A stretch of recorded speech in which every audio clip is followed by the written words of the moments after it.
I think it's damaging to the government because there's this kind of general sense of sleaziness and grubbiness. It actually feels quite reminiscent of the last days of Boris Johnson. It's just interesting that Labour have managed to get to it in the space of a year. What we should recommit ourselves to is strong views, contesting, trying to win over people to a particular point of view, but always thinking that the person with whom you're debating is not an enemy, it's a fellow citizen who takes a different view.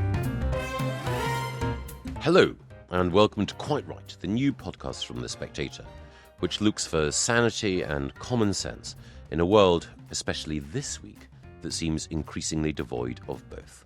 I'm Michael Gove, editor of The Spectator. And I'm Madeline Grant, assistant editor and parliamentary sketch writer at The Spectator. We've decided to put together a bonus podcast because a week is apparently a very long time in politics. Today has seen the resignation of the US ambassador Peter Mandelson due to his association with the convicted paedophile Jeffrey Epstein. And also the tragic news overnight that Trump ally and conservative activist Charlie Kirk was shot dead in Utah in an act of political violence. Michael, where to begin on... I think we should start with Mandelson, but where to begin on, I suppose, the story itself, but also the question that is on many people's minds, which is how on earth, given the inevitability of this sacking, did it take Keir Starmer a full 24 hours to do what seemed inevitable?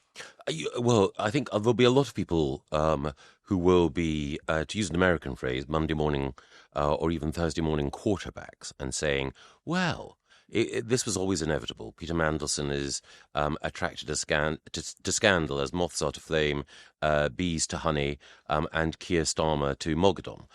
And the truth is that Peter Mandelson exercises something of a spell, a magic spell, on a generation of Labour thinkers. He is, as Severus Snape was to Slytherin in Hogwarts, to New Labour. He is the master of... He's going to double-cross them. He may well have done.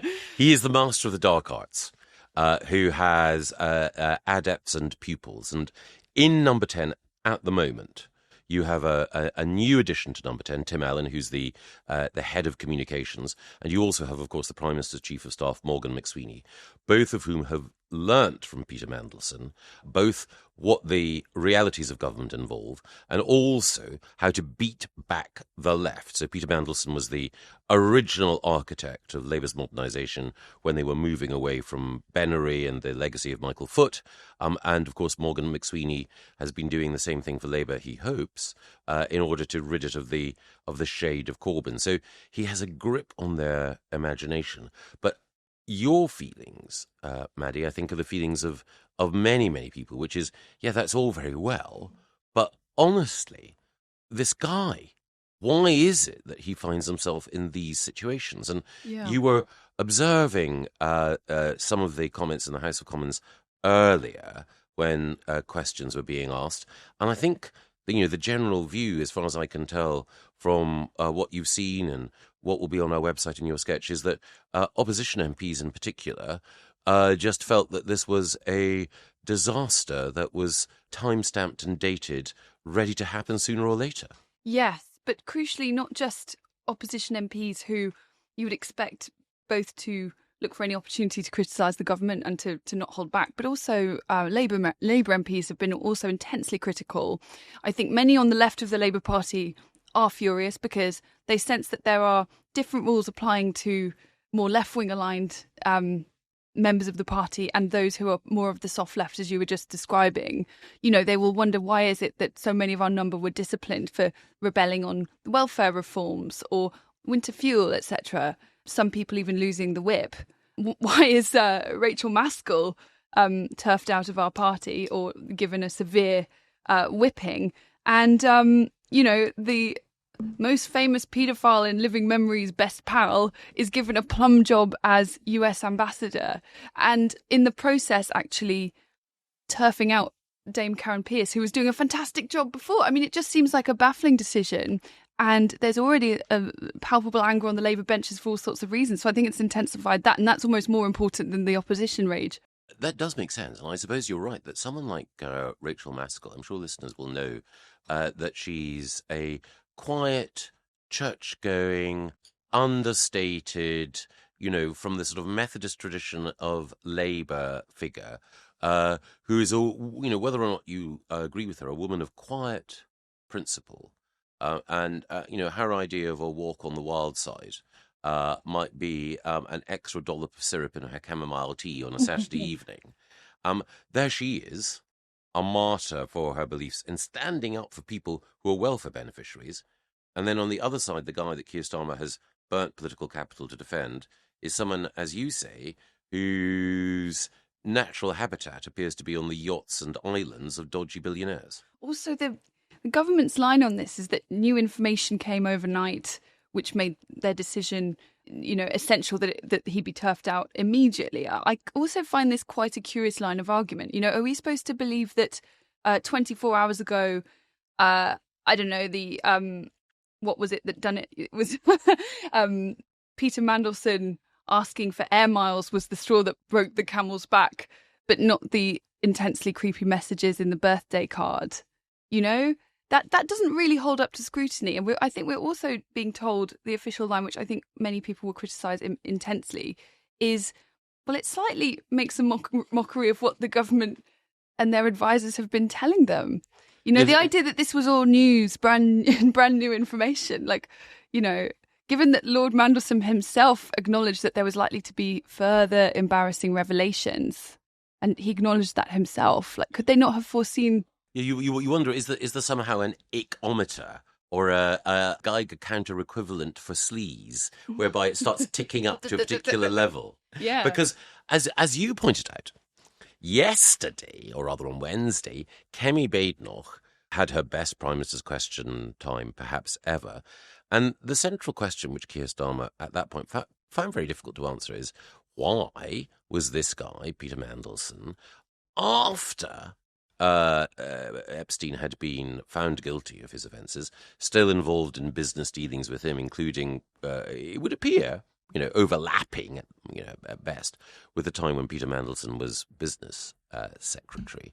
So there he was issuing a stout defence then, and as you say, suddenly, what was it that was the straw that broke the camel's back? And I don't know if you feel that either that this has a further eroding effect on Starmer's credibility, and also that it's a timely boost for the Tories and for Kemi's reputation, having, and you said a week is a long time in politics, just 8 days ago being told by some, Tory backbenchers that she wasn't up to it. Now, here she is as a sort of Commons serial killer, Angela Rayner, Peter Mandelson. So what do you think it tells us about the two leaders at this stage? Well, for Kemi Badenoch, I suspect that some of these scalps, I wrote that she did extremely well yesterday, but you would really expect the leader of the opposition to do well given the severity of the own goal. It's not often that, well, actually in recent memory we've got quite used to it, but it's not often that governments make such a catastrophic mistake that could have been so easily avoided. So you would expect her to make something of it, and she did well. But I think the broader problem is actually that people don't notice if Kemi Badenoch does something well. It doesn't seem to be registering on the polls. And how much do ordinary non-political junkie people who follow the news perhaps more intermittently, will they necessarily compute these things? I think it's damaging to the government because there's this kind of general sense of sleaziness and grubbiness. It actually feels quite reminiscent of the last days of Boris Johnson. It's just interesting that Labour have managed to get to it in the space of a year. For politicians, commentators of my generation, the fact that Mandelson was involved in the modernisation of the Labour Party I referred to earlier, the fact that he was there at the very end of Labour's time in power, effectively as Gordon Brown's deputy, means that he exercises something of a spell. So, he's the prince of darkness, not some sort of villain or serf from definitely not a serf from across the river Styx. Do you think that there is something maybe warped about any admiration that I might have for Peter Mandelson? I mean, is he someone who just for you is a figure who just gives you the ick? Well, I mean, firstly, I don't like modernisation. I don't think a Tory ought to like modernisation. Sorry. When I hear the phrase modernisation committee, I think those are the two worst words in English language. Like, why would you want to combine them into one? So the things that he might get plaudits for, as a small C Conservative, why would I applaud the guy that helped destroy our constitution and the government that paved the way for the open door migration that has no one ever voted or asked for and has potentially destroyed the Conservative Party forever? You know, I think you could perhaps, as a politician, I've never had any desire to be a politician myself, which is probably for the best. But I think you can perhaps appreciate the political guile, the canniness, him as an operator. But your point about modernisation being at the very least a double-edged, if not actually a pernicious factor, I think is reinforced by the fact that the Labour figure, who we now know was ringing the alarm bell loudest, was the blue Labour peer, Boris Glassman, self-styled left Conservative. And Lord Glassman is an enemy of modernisation in all its forms. And he was writing, apparently, to Keir Starmer, we understand, saying that the Labour government is seen in the US as the party of paedophiles and Pakistani grooming gangs, and that he clearly was saying in that light, seems extraordinarily prescient, that Peter Mandelson was not perhaps the best choice. Do you think that that tells us something about where wisdom resides in the Labour Party these days? Well, I mean, don't you think that I'm not a left winger myself, but I do feel that the Labour Party ought to look after working people and do what it sort of, it's Ron Seal style, what it says on the tin. People like Peter Mandelson really confuse that, because clearly they're extremely minded with their own self-enrichment. This is also true of Tony Blair, who's made an absolute fortune, including going around some rather dubious countries offering them geopolitical advice and enriching himself enormously. This, to me, is not the behaviour of a Labour Party that really is at one with the working class. And right now, the Labour Party has become an overwhelmingly middle-class party. And this may herald the destruction of Labour in the same way that the Conservative brand may be permanently destroyed by the most recent administrations. So I can respect a party that looks after the people it's supposed to look after. And I think Lord Glassman, he was very prescient, but I'm surprised there weren't other people making this point, because it seems blindingly obvious to me that, and to many people, that Lord Mandelson had a checkered past that might well catch up with him. It didn't take some kind of great political Svengali to say what Lord Glassman did. It's just a pity he wasn't listened to. I have to acknowledge my own blind spot here. I mean, I thought that he was a good choice. And I think that actually, in the same way as Peter Mandelson is an Icarus figure who flew too close to the sun on 3 occasions, maybe, the glamorous light surrounding him blinded me to his faults. So I think actually your judgment on this has proven consistently better than mine, because I think this is something that people in politics sometimes suffer from. We sometimes take a view on someone who understands the innards of political manoeuvring, and we think that is a real skill, but actually that can blind us to the broader, not just ethical context, but what sane, ordinary, decent people will see, which is, as you said, if you've got a Labour Party, it shouldn't be about glamour, connections, and someone who's at ease with the wealthy. It should be about representing working people and their virtues and values. Yeah, but I do think you may be being a little harsh on yourself there, because actually Lord Mandelson had this checkered past and it was a bit of a risk. I wrote a piece about a while ago for when I worked at the Telegraph that was about the level of China alignment. And I was absolutely astonished to see some of the things that Lord Mandelson had said about China, in particular, just around a year ago, so into the administration. he travelled, I think, to Hong Kong and gave a speech where he said that the democratic rights of Hong Kong and the free press were both intact there now, as in September 2024, which is truly astonishing when you consider what's happened to Jimmy Lai, Nathan Law. So many young protesters hold up for exercising their basic democratic rights. It's just an astonishingly vindictive thing to say and completely untrue. So that was my reservation against him. But even I, a big Blair and Mandy skeptic, have to concede that he seemed to be doing a good job as the ambassador. You know, that was one area where people were often surprised by how well the Prime Minister was doing, and the relationship with America seemed to be warm, in spite of all the well-documented things that people like David Lammy have said about President Trump. And Vance, yes, and Tim Shipman in the this week's issue of The Spectator makes the point that there's a big tech deal. I think Tim's the first person to outline the details of the nuclear fusion AI elements of it that has been brokered, and Peter Mandelson would have been obviously at the heart of that, but that would all have been overshadowed if he was still in place by that ongoing scandal, and who knows what the shadow will be. Inevitably, questions will revolve around his successor. Now, given that you were shrewder in being suspicious about his appointment than I was, who do you think would be the ideal person or persons to take his place? Well, to be honest, I'm not sure I was shrewd. I think I just don't like the Blairites. So any opportunity to stick the knife in. That's probably good instinct. Yeah. No, I honestly think they should make a grovelling phone call to Dame Karen Pierce, who was the US ambassador before Peter Mandelson, who, by all accounts, had been doing a really fantastic job. I think, crucially, she is a career diplomat who has actually spent her life moving in these circles. She's a seasoned pro. I've always found it slightly insulting, and I think perhaps another slight area of disagreement for us is I'm quite sceptical of the special relationship generally. I don't think it usually delivers much for Britain that you can tangible.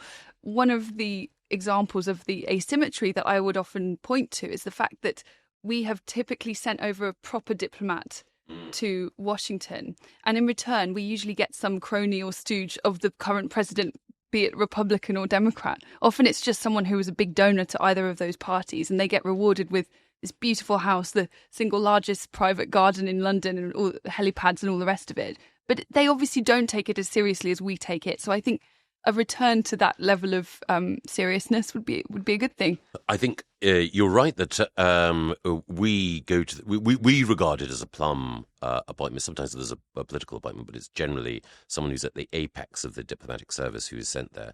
And I think it's also the case, actually, that there is a sort of generational divide in attitudes towards the United States. So I think that I'm not quite a boomer, but boomer conservatives are suffused with warm nostalgia for the Reagan-Thatcher relationship, and we love the idea of united for liberty and against communism. Whereas I think, and I would never describe you as a Zoomer, man, but I wish. But younger, far too old. Younger conservatives, I think, are bracingly free of that romanticism when it comes to the special relationship, or indeed any sort of romantic look. Your generation, I sense, tend to have a more genuinely independent-minded and realist view when it comes to foreign policy, and that is a distinction between us. In thinking, though, of who the next ambassador would be, I'm sure you're right that having someone who is a quiet, professional career diplomat would be the right choice. We have to remember, however, though... What about George Osborne? His name has been put into the hat. Well... Or the ring, rather. It was the case. The hat implies that he put his own name in, and I don't know if he's done that. It was the case that there were two names on the shortlist that were put to Keir Starmer for this post. And they were Peter Mandelson and George Osborne. And Morgan McSweeney, the Prime Minister's Chief of Staff, thought that George Osborne would be the better choice because of George's relationship with J.D. Vance, which we saw exhibited recently during the Cotswold trip, and because he thought that it would be a very good example of big tent politics and a sign that Trump was being, and the administration was being taken really seriously. And we know that George has good relations with some of the people in the UK government at the moment. But Washington's gain, and of course it would be podcasting's loss, if George were to be appointed. I think the water has moved on, or rather the water's flown under the bridge and the caravan has moved on. Anyway, enough of these metaphors. I love these mangled metaphors. You Enough put a of them. spanner in the woods. Yes. I think the safer choice now, and it will be a temptation for safety, is to find someone from within the ranks of the Foreign Office. So either Dame Karen going back for a bit, or someone like Jonathan Black, who's the Deputy National Security Advisor, who's a very capable civil servant, or even Tim Barrow, the bearded, waistcoat-wearing advisor to Boris Johnson when we were negotiating Brexit, who went on to become the sort of political director at the Foreign Office. But I think with Dame Karen, one of the things, again, that we can observe is that when diplomats get into trouble abroad, it's the men, it's Mandy who got into trouble. It was his predecessor, but one or two, Kim Darragh, that got into trouble for being a little bit indiscreet in the dispatches home. So he was investigated for leaking things to... Well, there was a complicated sort of leak story which ended up in him going, partly under pressure from Trump in his first term. But yes, I think that probably a female appointment. I mean, the other person who could do it possibly is Barbara Woodward, who was our Isn't that ambassador Beijing Barbara? That is I'm not Beijing sure Barbara. if we need another... The big rumour about her was that she was far too close to China when she was working at the UN. Yes, there are... But then again, in other ways, it seems as if the Labour government is quite happy to increase its ties with China. Well, you were quite... They've been notably less hawkish. No, totally. No, it would be if we had a Conservative Foreign Secretary or Prime Minister, I think it would be inconceivable that someone who was seen as too China adjacent would be in that role. But you are absolutely right. It's not just Peter Mandelson in this government that has been uncomfortably close to China, certainly from my view. It's been more widespread than that. Whether or not our new female Foreign Secretary, Yvette Cooper, will carry on that line remains to be seen. And I suppose one advantage of having a career diplomat is it's just less of a potential liability, because you have someone who, by definition, has not been giving their opinion publicly, who has literally been Mandarin, the some Humphrey-ish, and therefore, less of a paper trail that connects them to their own views. I mean, finally, Michael, the thing that I come back to is just what I saw at PMQs yesterday on Wednesday, when the Prime Minister just again and again returned to extremely procedural language. He would say, well, at all times due process was followed, using the passive tense. It was almost as if he felt that the due process was a substitute for exercising his own judgment about a situation. It seemed like he was almost farming out his responsibility to a list of rules. That felt very characteristically Keir Starmer, didn't it? Absolutely. There is a very telling description in a book about Keir Starmer called Get In. It's written by two journalists, Patrick Maguire and Gabriel Pogrund. One of Keir Starmer's closest advisors describes him as like a driver on a Docklands light railway train. Those of us who travelled on DLR trains know that they're powered by clockwork automatically. So what they were really saying is that he's just a useless lump whose direction is set mechanically by others. And you do sometimes get the impression... People are quite pro-automation of the tubes this week. Well, you're telling me. I wish we could automate Keir Starmer. You're absolutely he's already right. been automated, but more people will be saying if needs only to there be were reprogrammed so that he works. If there were a driver on these trains. But you do get the sense with Starmer sometimes that it's as though he's a robot and there's an operating system that has been downloaded into him. So he subcontracts the decision over Rachel Reeves to the committee, to the advisor on ministerial standards. So that was one operating system. And here, the whole question of should Mandelson be appointed and then should he stay was almost sort of remitted to his advisors.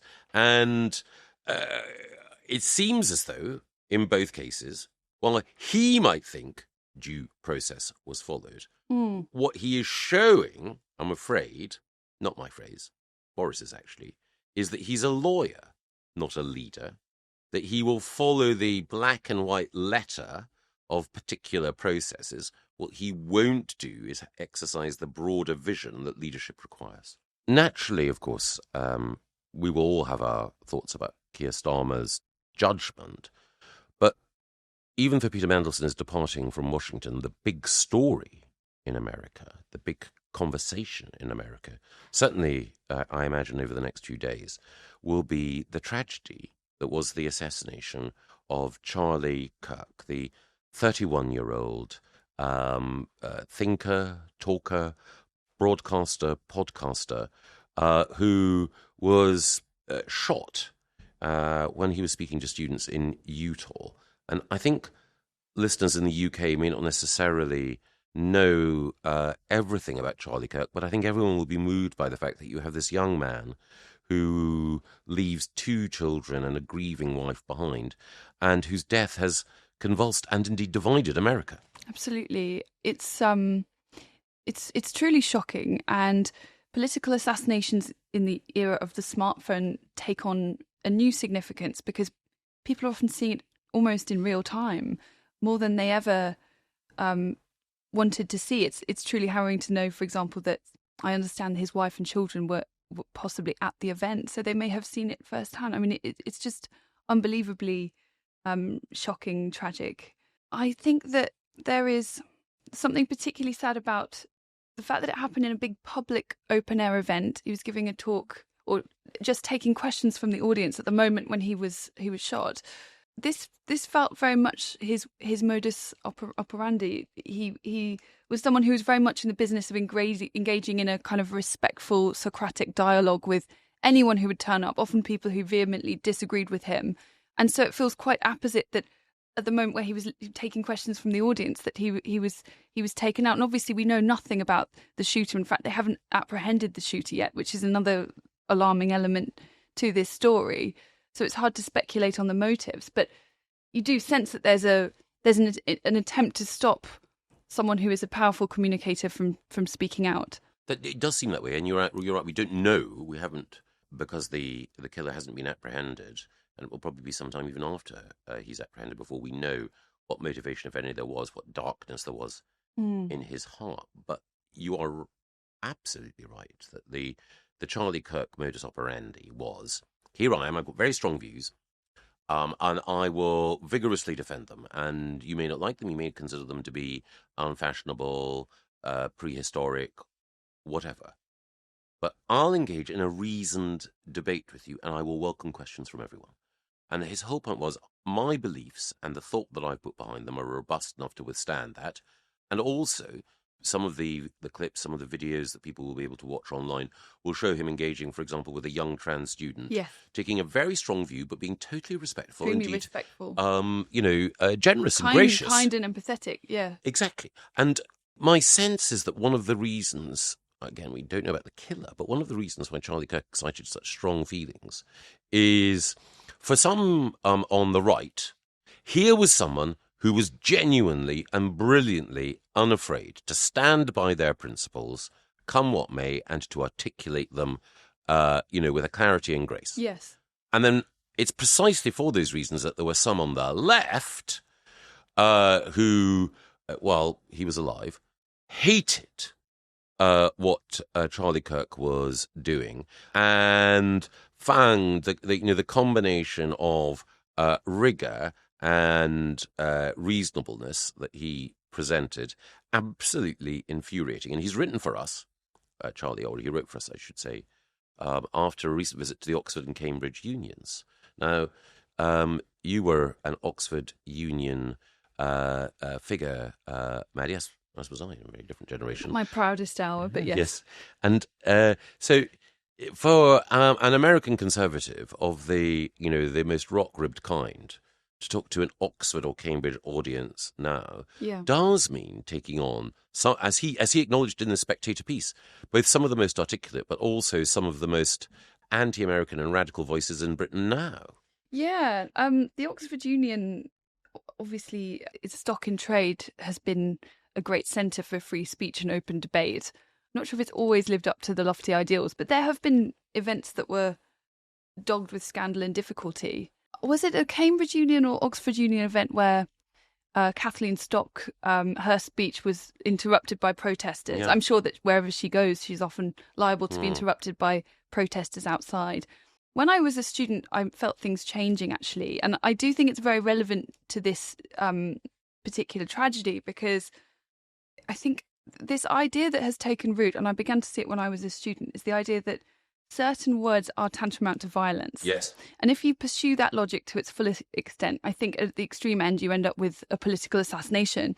When I was there, I remember Brendan O'Neill, who also actually has written a fantastic piece about Charlie Kirk for our website, was due to give a talk. And I remember it being picketed by students who, I think they were pro-trans campaigners, who were very angry about Brendan O'Neill's gender-critical beliefs. But they held, quote, a vigil for all of the trans people killed by Brendan O'Neill. So they were specifically saying, even in 2015 or 2014, whenever this was, that your words are tantamount to violence. This particular kind of demagogic style of debating, well, obviously it took root in universities, but I feel it's becoming increasingly mainstream. No, quite. And again, you have some of the most hardline trans protesters holding up signs that say things like "punch a turf."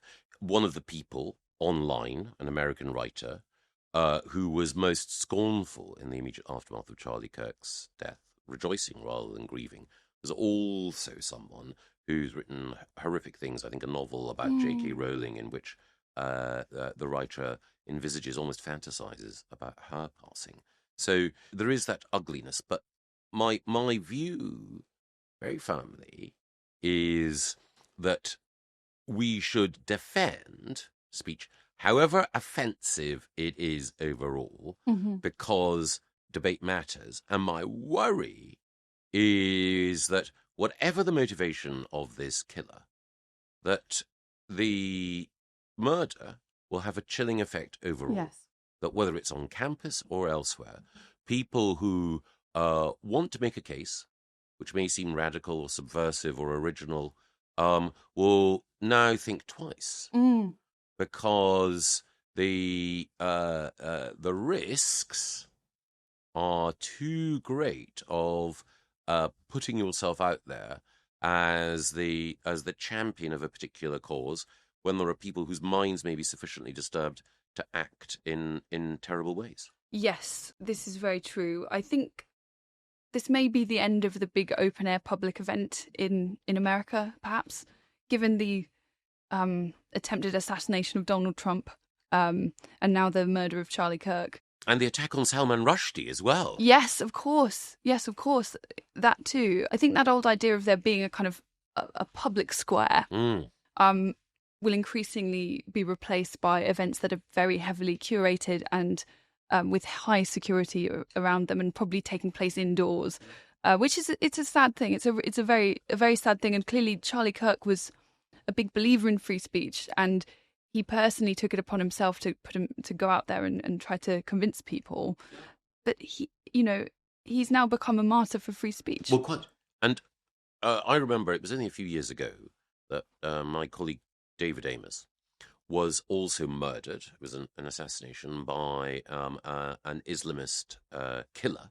In the aftermath of that, and to this day, members of Parliament have much tighter security around their surgeries, are much more cautious when it comes to being out and about. I remember when I was a member of Parliament that we provided the police with advance notice of where I would be in the constituency. Was this when you were a minister or a backbencher? Both. Yes. But so that the local police, they weren't there with me, but they would know that for the sake of argument, at 1 o'clock I was going to be at a Fate and Bag shot, at 2 o'clock I was going to be visiting a nursery in Lightwater, or whatever it might be. So they were always aware of that and alert to it. And it meant that the normal thing that you would expect as a member of Parliament, which is to sort of spontaneously drop into Waitrose. It was Surrey, after all. You would think twice or thrice about, because it wasn't on the itinerary that you'd shared with the police the day before. So it's a small thing, and I don't want to sort of overemphasise, the danger that MPs are in. Well, it's there. very real. Yeah. David Amos was murdered. Yes. Joe Cox was murdered. Yes. And am I right in thinking that when they looked into the Islamists who killed David Amos, he'd been looking out and potentially targeting a number of different MPs, including you, as yes, I that's remember. Right. That must have been terrifying. That is right.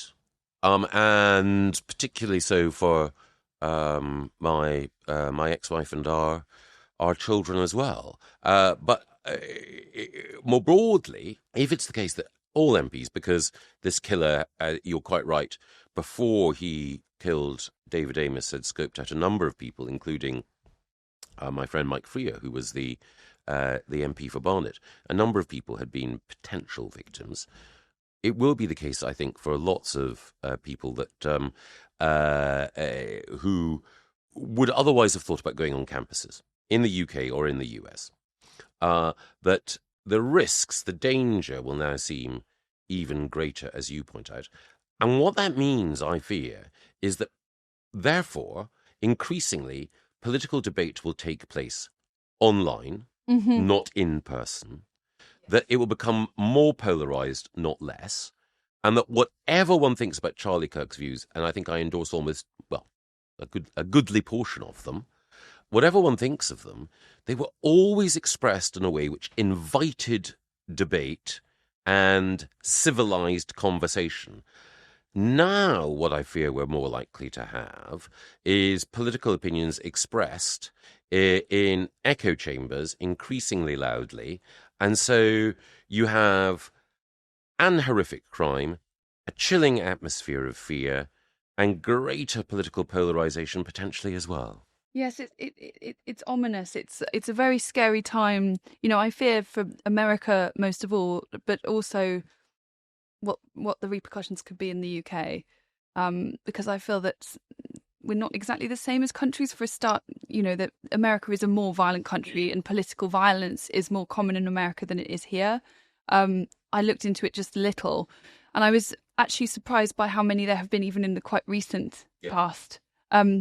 I think earlier you mentioned the Minnesotan lawmakers. Yes. Who were gunned down. Another lawmaker, I think, and her husband were gunned down but survived. And of course, there was all that bizarre, absolutely shocking narrative around Luigi Mangione, the young man accused of killing a pharma CEO in America. From what I could make out, mostly because he was a radical and good looking, and people were fetishizing him. Yes. It was honestly like those women that wrote to Ted Bundy in jail. Quite. You know, it was that level of kind of discourse. Yeah, and I think recently in the UK, there's been an increasing fashionability behind the idea of saying the country's a tinderbox, and we've had people, academics, sober academics, talking about the potential of civil war and all the rest of it. Well, I think that what we've seen with Charlie Kirk's killing is a reminder of how horrific that thought is. This is the violent death of one individual, which has America, Britain, the Western world shocked. And I think, if there is anything that we can benefit from, it should be a greater determination, A, to welcome distant voices, and B, to insist on civility all the time. Mm-hmm. So what we should recommit ourselves to, and I hope this doesn't sound too much like I'm auditioning to be Archbishop of Canterbury, but what we should do a better job than whoever they do pick, I'm sure. We should commit ourselves to is strong views, contesting, trying to win over people to a particular point of view, but always thinking that the person with whom you're debating is not an enemy, it's a fellow citizen who takes a different view, and that in debate, some ideas should win, but the other person should be honoured. Do you think that the left is worse at doing this than the right? Well, I do sometimes, yes. Now, again, there are always examples of individuals who debate furiously and display a great degree of personal courtesy and dignity. So there are two people with whom I've debated on the left, David Aronovich, Mehdi Hassan, whom I don't always agree with, but they always debate in a way which shows respect, even if sometimes it's hard-won and grudging, for the other person's point of view. And for the concept of debating. I think that's kind of important. I don't know about David Aronovich, but I think Mehdi Hassan did a lot of debating as a youngster. Exactly. And he himself, to be fair, I mean, as I say, I can't think of many things with which I agree with him, but he himself has put himself up for debates. He's been on the sorts of formats in fora that Charlie Kirk was on, where he takes on a group of young people in numbers, 20 or so, who all disagree with him. No quarter is given, but he's giving them equal respect on that platform. But I also think, as we discussed, that there are some, and you see this with some of the people in the trans debate, you also see it with some of the people who are Islamist and Islamist adjacent, and you also see it sometimes with the I don't want to say Corbynista, because it's not Jeremy Corbyn, but the far left fringe, this desire, as you say, to shut down debate and to say that free speech is itself a tool of oppression, that free speech is a way of giving the privileged and articulate, powerful in our society another opportunity to marginalise those without power. And I think it is absolutely critical that we don't allow speech to be police or the perimeters to be set in a way that means that you can't say these things. Because again, there was an effort, not a violent effort, except at the very margins, but there was an effort at one point in the debate on gender to try to suggest that the expression of concern was somehow always illegitimate and cruel.